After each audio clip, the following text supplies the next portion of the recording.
Olá, tudo bem? Eu farei uma nova leitura do monólogo teatral e teleteatro O Presidente Negro, porque ele foi ampliado. Monólogo teatral inspirado no livro O Presidente Negro, de Monteiro Lobato. Ayrton Lobo entra com pasta de alça igual estivesse carregando uma bandeja. Em cima dela estão o sapato e o cinto. Acabou de chegar da casa de Miss Jane, cansado da viagem de trem. Veste terno e uma camiseta comum. Está de chapéu, com o qual interagirá durante toda a apresentação da peça do monólogo teatral. Traz um aparelho de som portátil. Em 1926, seria uma radiola. Coloca tudo no chão. Tira um caderno e uma caneta da pasta, que continua no chão, e solta o primeiro samba. Coloca lá o primeiro samba no aparelho. O personagem escreve no caderno, que tirou da pasta, falando para si mesmo em voz forte e clara, perturbado com o próprio fato de ter de escrever o romance. Põe-se a dizer o primeiro parágrafo do primeiro capítulo do livro O Presidente Negro, em processo de criação do próprio. Ele está escrevendo o livro. Achava-me um dia diante dos guichês do London Bank, à espera de que o pagador gritasse a minha chapa, quando via cochilar num banco ao fundo certo corretor de negócios meu conhecido. Fui-me a ele alegre da oportunidade de iludir o fastio da espera com os dedos de prosa amiga.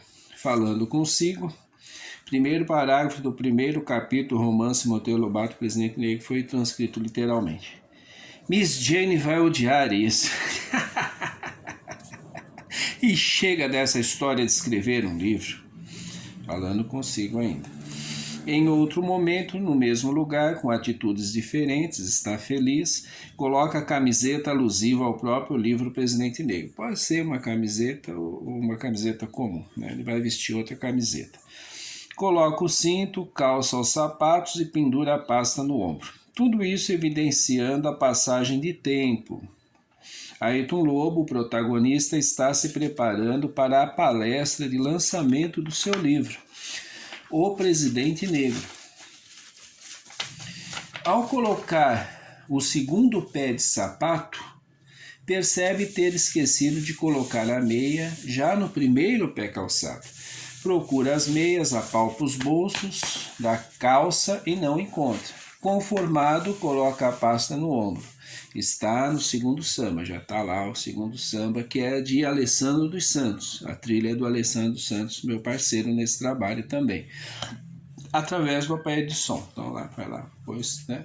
Na verdade, os dois seguem direto. Pausa o aparelho de som, dando o seguinte texto agora, já diante do público, proferindo palestra de lançamento do livro Presidente Negro. Meu nome é Ayrton Lobo e eu trabalhava na Sapato e Cia. Naquela época, acreditava que ter um automóvel, tornar-se um rodante, era ser alguém superior aos demais. Depois de muitas economias, pude andar com meu Ford em disparada, acionando a buzina claxon e fazendo todos saírem da frente aos meus gritos. Fom, fom, fom. Eu não encontrei ainda o ruído da buzina claxon na época. Se alguém tiver, me mande. Fom, fom, fom. Arreda! Dirigindo meu automóvel, fui a trabalho em outra cidade. Poderia ter ido de trem, mas afinal recebi, devido ao veículo, até um merecido aumento de salário. Ia na velocidade máxima, 60 km por hora.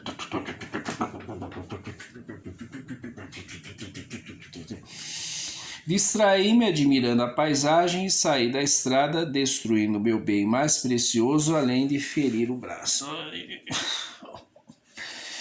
Socorrido pelos empregados do professor Benson, do qual ouvira falar na fila do London Bank, lembra? Lá, né, com aquele meu amigo. Estando ele por lá. Ele apareceu lá no Londres e o meu amigo lá da fila comentou. Diziam nunca perder no jogo da Bolsa de Valores, tendo angariado fortuna. Em sua mansão, assemelhada a castelo, devido à alta torre de metal, construída em imenso terreno com mata. Conheci aquela que era a minha alma gêmea, sem eu saber naquele momento. Miss Jane, filha do professor Benson. Nos dias de convalescência, pus em revisão a minha vida e concluí passar muita humilhação na sapatia, sem perspectivas de maiores realizações e ganhos financeiros.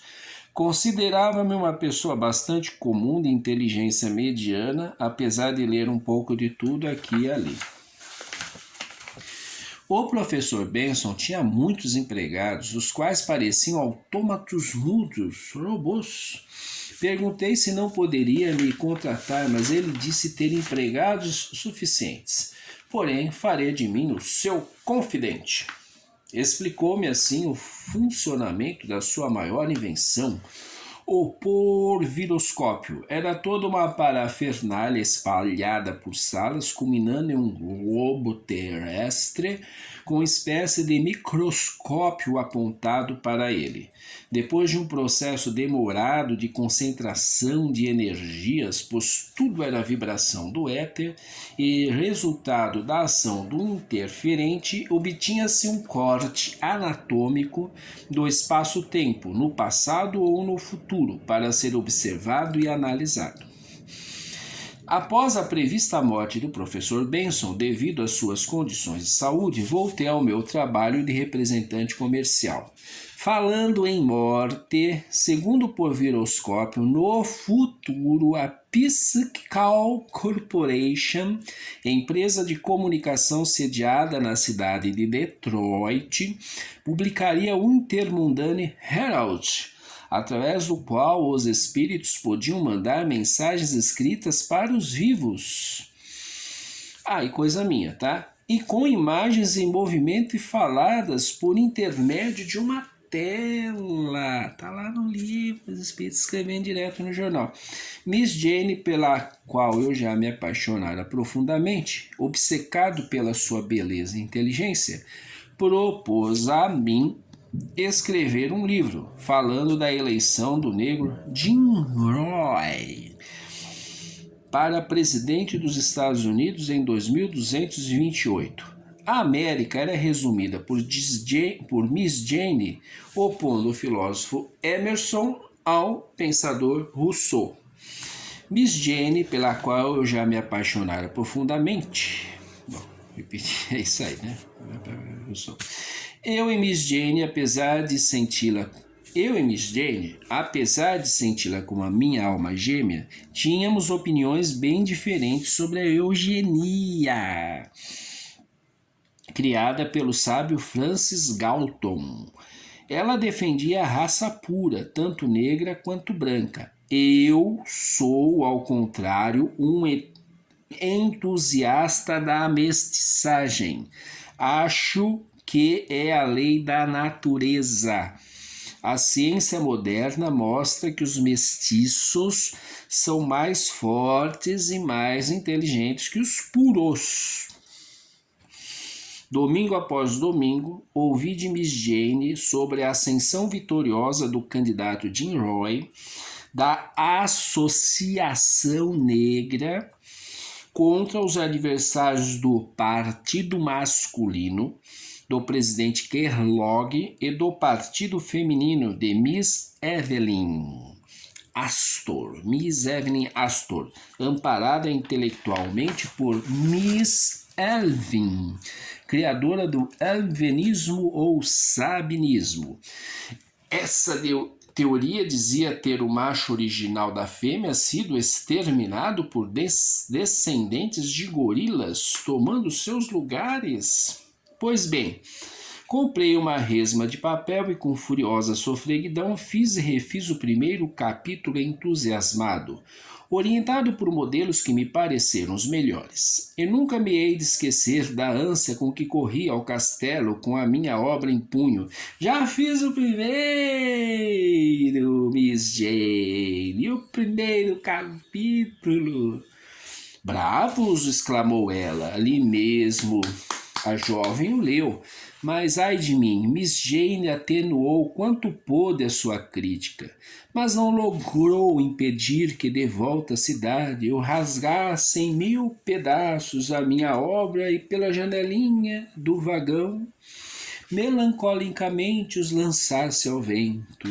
Azedei a semana inteira e no próximo domingo reapareci no castelo de mãos vazias. Não refez então o capítulo? Indagou ela logo que entrei. Oh não, Miss Jane, suas palavras abriram-me os olhos. Convenci-me de que não possuo qualidades literárias e não quero insistir. Que vaidosos os moços! Lembre-se de meu pai.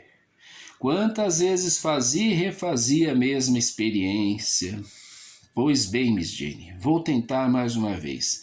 De regresso ao meu quartinho humilde, nessa mesma noite dei começo à obra. Resolvi escrever mal, de um jeito, com a intenção deliberada de desapontar Miss Jane. Ela me condenaria à segunda tentativa, punhamos um ponto final na literatura e passaríamos a cuidar de outra coisa. Escrevi até madrugada, sem rasuras, sem escolha de palavras, como se estivesse a correr no meu saudoso Ford ao acaso das estradas sem fim. Escrevi. Ao soarem 3 horas, atirei com a caneta e fui dormir o sono mais pesado da minha vida. No dia seguinte, fui vê-la. Aqui está, Miss Jane. O horror que me saiu da pena.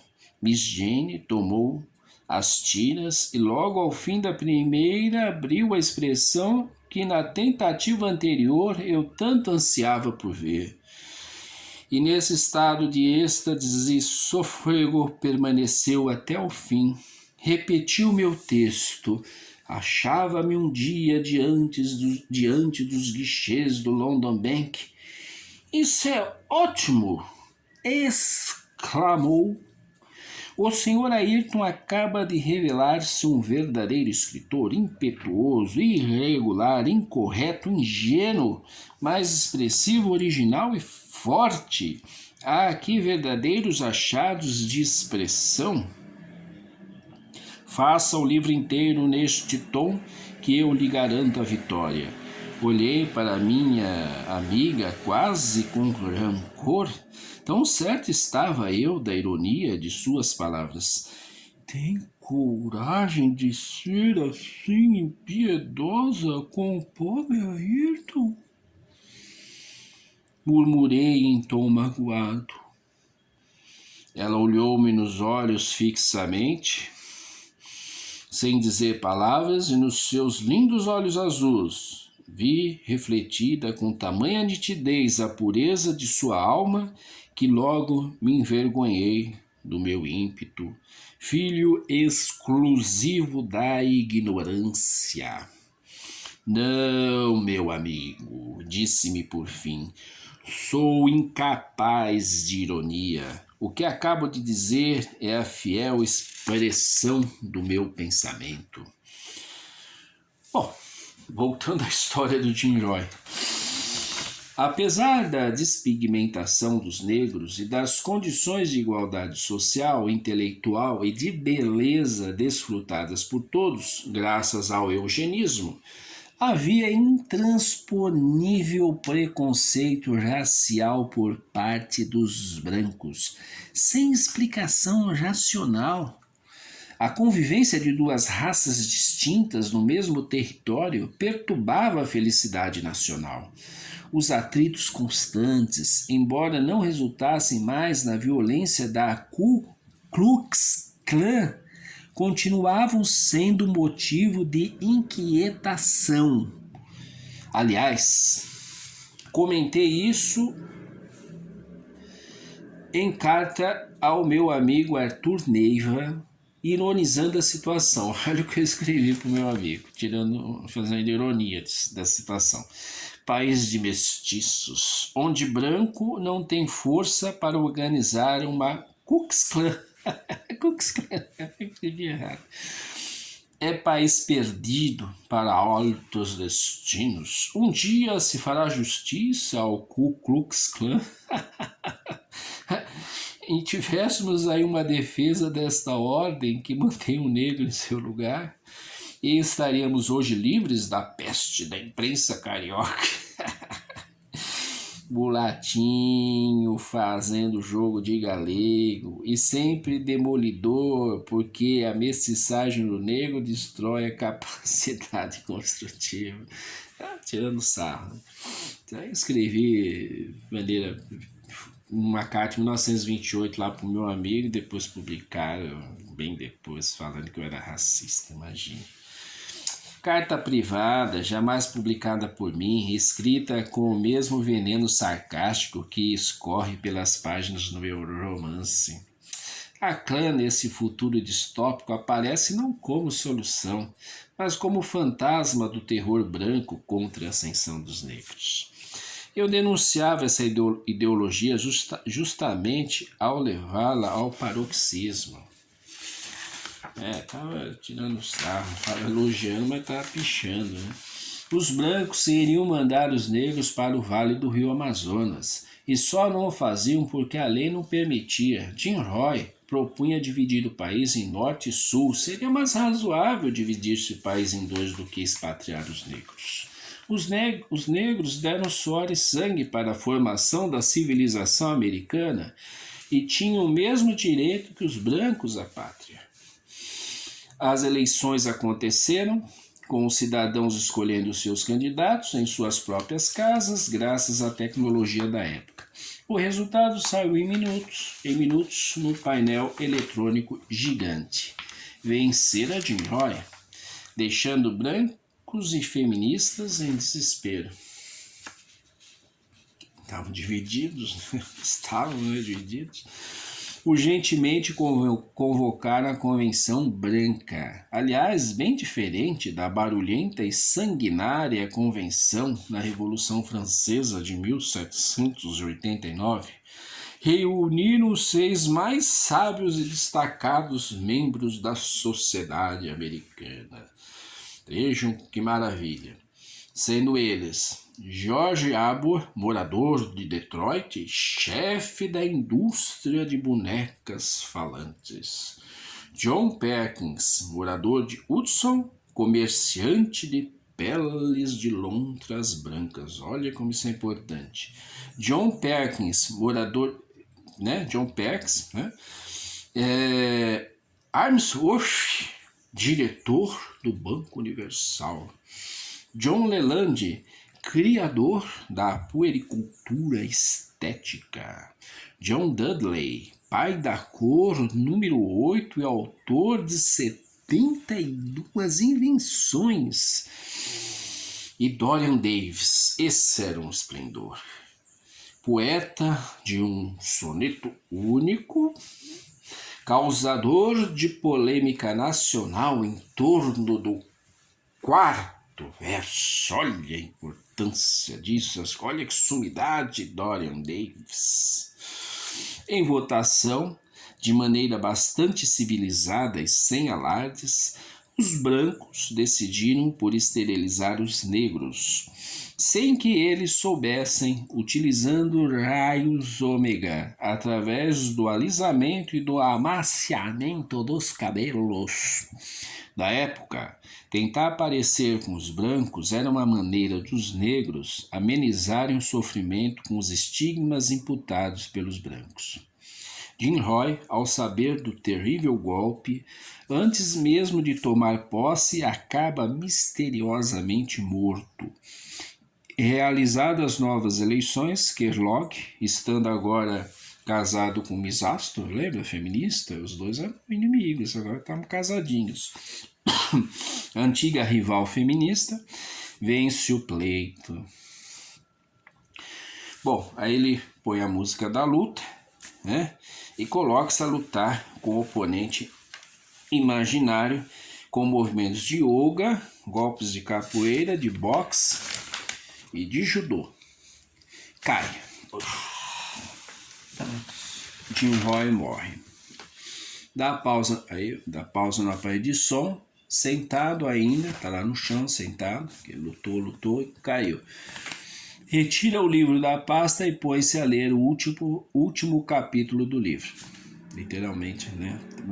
O trecho do último capítulo. O desfecho do drama racial da América comoveu-me profundamente. Não ter futuro, acabar, que torturante a sensação dessa massa de 100 milhões de criaturas assim amputadas do seu porvir. Por outro lado, maravilhoso surto não ia ter na América o homem branco, a expandir-se libérrimo na sua Canaã prodigiosa. Se somos, se existimos, se apesar de todos os males da vida, tanto a ela nos apegamos, é que no íntimo do nosso ser a voz da persistência da espécie nos ampara.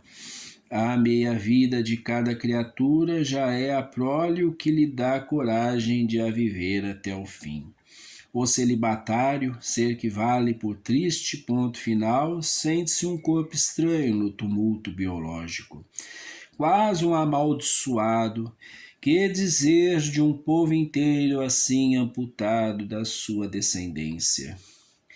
A ver-se envelhecer sem um choro de criança que o faça pensar na manhã. Dia final, dia já em crepúsculo rápido para uma noite eterna. Fosse eu um filósofo e teria ali matéria para esmoer o cérebro no imaginar e reimaginar a infinita maravilha do formidando quadro. Mas não era filósofo. Quem ama não filosofa, apenas suspira, e eu suspirava de comover penedos. Jane, Jane, Jane. Quem sabe se essa extinção de um ramo da grande família humana não representa para o futuro uma diminuição do patrimônio da humanidade. Aqui a leitura é interrompida e Ayrton Lobo levanta-se, solta o terceiro samba, né, música final, no aparelho de som e começa a sambar. Depois de alguns passos diz: quando eu morrer não quero choro nem vela, quero uma fita amarela gravada com o nome dela. Se existe alma, se há outra encarnação, eu queria que a mulata sapateasse no meu caixão.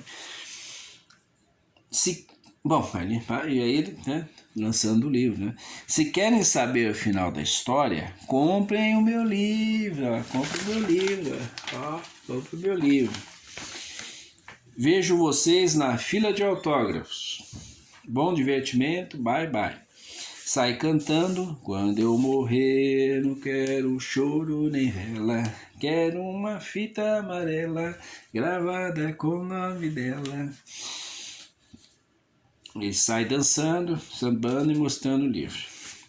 Na capa é dito: o Presidente Negro, Ayrton Lobo, editora Aparição. Isso é fictício, é no seu nome do livro, porque quem escreveu o livro de fato foi Monteiro Lobato e lançado aí por várias editoras. Essa editora nacional que era dele, talvez lá no começo, acho provavelmente essa, né? A primeira. Depois, hoje está aí, ainda tem várias. É domínio público agora, né? Entendeu? A arte da capa é do próprio autor, isso lá na ficção. O palco, embora Monteiro Lobato também desenhasse e pintasse. O palco fica só com o aparelho de som. O ator, porque nós associamos Ayrton Lobato. Miss Jane expressaria o pensamento dos Estados Unidos, então a paixão entre os dois. O palco fica só com o aparelho de som. O ator está mais distante do centro da ação, indicando passagem de tempo. Dados alguns segundos, Ayrton Lobo volta. Está em seu quarto, né? Depois da sensacional noite de autógrafos. Fica olhando para o aparelho de som e, cansado, desliga-o com um gesto dos braços involuntário. Aí o braço cai assim até o bolso do paletó, né?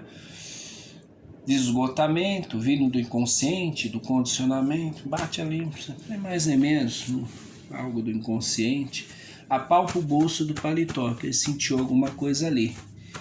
encontra as meias, as quais procurava no início da peça, quando estava calçando os sapatos. Lembra que ele calçou sem meia mesmo? Diz para si mesmo em voz audível, olhando e sorrindo para o público: olha, encontrei as minhas meias.